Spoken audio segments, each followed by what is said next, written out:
جی دوستو، داستان شروع ہوتی ہے ایک پراسرار غار سے، جہاں عمرو عیار اپنے مخصوص عیارانہ انداز میں دبے پاؤں داخل ہوتا ہے۔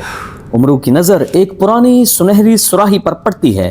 جیسے ہی وہ اسے رگڑتا ہے، زوردار دھماکے کے ساتھ رنگین دھواں پھیل جاتا ہے اور ایک دیو ہیکل جن نمودار ہوتا ہے۔ جن کی زبان کینچی کی طرح چل رہی ہوتی ہے اور اس کے منہ سے باتوں کے غبارے نکل رہے ہوتے ہیں، جس سے عمرو کا سر چکرا جاتا ہے۔ عمرو سمجھ جاتا ہے کہ یہ جن طاقت سے نہیں، باتوں سے ہارے گا۔ اس لیے اسے ایک بہت ہی بہترین آئیڈیا اس کے دماغ میں آتا ہے۔ وہ اپنی زنبیل سے ایک لکڑی کا جادوئی ریڈیو نکالتا ہے اور پیچھے ہٹ کر درخت کے پیچھے چھپ جاتا ہے۔ ریڈیو میں سے کتے، مرغے اور گدھے کی آوازیں نکلنا شروع ہو جاتی ہیں۔ بولا جن ان آوازوں کو سچ سمجھ کر ریڈیو سے بحث کرنا شروع کر دیتا ہے۔ تم میرا مذاق کیوں اڑا رہے ہو؟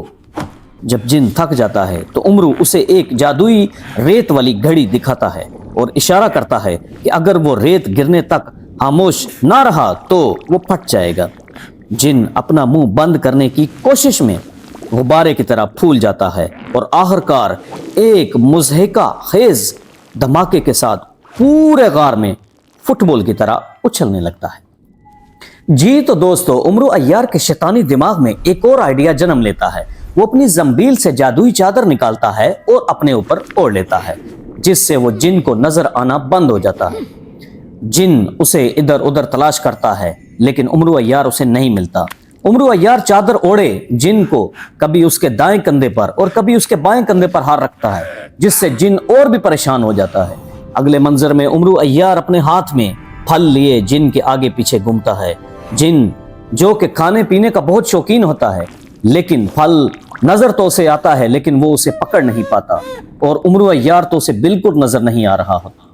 پھر عمرو عیار اپنے اوپر سے وہ چادر ہٹاتا ہے تو جن پریشان ہو جاتا ہے اور وہ ادھر ادھر بھاگنا شروع کر دیتا ہے۔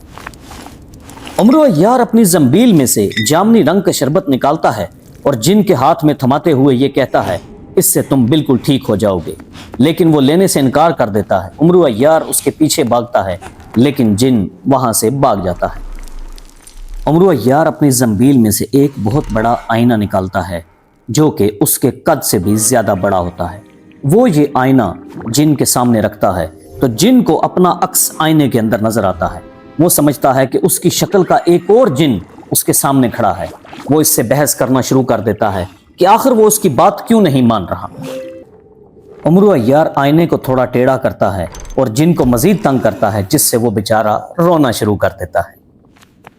ارے دوستو، عمرو عیار کے پاس ہیں جادوئی جوتے جو اس نے اپنی زنبیل سے نکالے ہیں، اور وہ اب غار کی دیواروں پر اور چھت پر چلنا شروع کر دیتا ہے۔ جن بھی اس کی نقل کرتا ہے لیکن دڑام سے نیچے گر جاتا ہے۔ عمرو عیار اپنے ارد گرد ایک جادوئی حصار کھینچتا ہے اور اس کے اندر گھومتے گھومتے وہ غائب ہو جاتا ہے۔ یہ دیکھتے ہوئے جن بھی اس کی نقل کرتا ہے، لیکن وہ گھومتا تو ہے لیکن وہ غائب نہیں ہو پاتا اور آخرکار زمین پر آ گرتا ہے۔ عمرو عیار ٹارچ کے سامنے اپنا ہاتھ رکھتا ہے جو کہ دیوار پر سائے کی صورت میں بہت بڑا نظر آتا ہے۔ عمرو اپنی چالاکی سے جن کو یقین دلا دیتا ہے کہ اس غار کی دیواروں میں خاموشی کا جادو ہے جو صرف عقل مندوں کو نظر آتا ہے۔